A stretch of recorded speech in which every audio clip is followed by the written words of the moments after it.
A train is coming. The worker here goes to shut the gates of the crossing so that cars won't pass.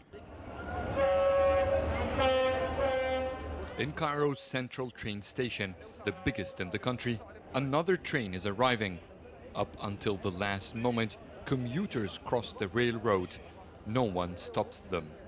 According to official numbers, Egypt saw 1,254 train accidents last year alone.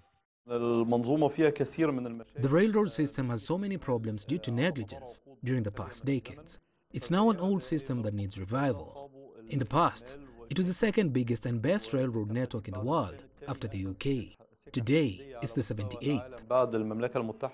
Khurshid is the deadliest train crash since President El-Sisi came to office.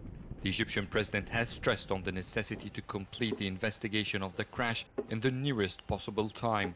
According to a statement released from the presidential office, the initial investigation suggested that the main reason behind the crash may be human error.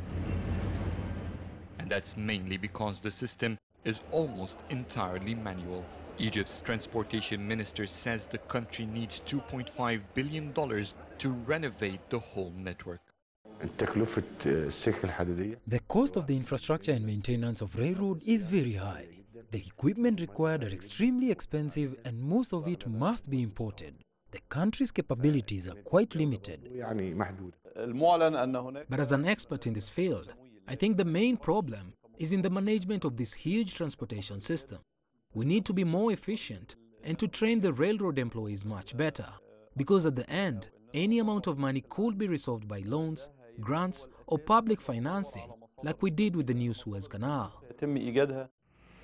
All experts agree that renovating the entire railroad network in Egypt is a huge challenge. Some, however, suggest that by prioritizing the essentials, it could become much safer quickly. In the short term, we must develop the railroad traffic system, decrease the number of trips temporarily for safety measures.